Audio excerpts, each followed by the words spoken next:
తెలంగాణ రాష్ట్రానికి సంబంధించిన మేధావులు, బలహీన వర్గాల నాయకులు, ప్రొఫెసర్సు, వివిధ స్థాయిల్లో ఉన్నటువంటి అందరి విజ్ఞప్తి మేరకు తెలంగాణలో ఎవరైతే కుల గణన లోపల వాళ్ళ పేర్లు నమోదు చేసుకోలేదో 16వ తారీఖు నుంచి 28వ తారీఖు వరకు చేసుకోవడానికి 3 పద్ధతులలో అవకాశం కల్పించినాం. దయచేసి తెలంగాణ సమాజంలో ఎవరైతే జనాభా ఈ కులగణ సర్వేల నమోదు చేసుకొని సమాచారం ఇవ్వలేదో,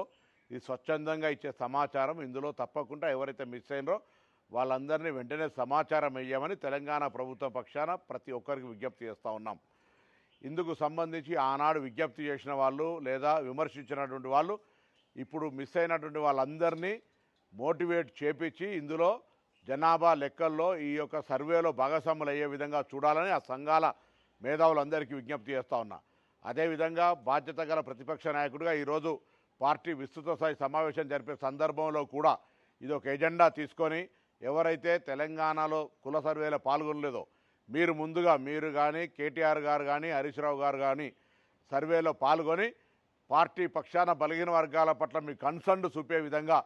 మీ పార్టీ సమావేశంలో నిర్ణయం తీసుకోవాలని కూడా ఈ సందర్భంగా కోరుతా ఉన్నాను. అవి చేయకుండా ఊరికైనా విమర్శలకే పరిమితం అయితే తెలంగాణ బలహీన వర్గం చూస్తూ ఊరుకోదనే మాట మనవి చేస్తూ మరొకసారి తెలంగాణ ప్రజలందరికీ విజ్ఞప్తి చేస్తున్నా, ఇప్పుడు ఇస్తున్నటువంటి అవకాశాన్ని వినియోగించుకొని కుల సర్వేలో భాగస్వాములై తెలంగాణ జనాభా లెక్కల్లో ఉండే విధంగా చూసుకోవాలని విజ్ఞప్తి చేస్తున్నాను.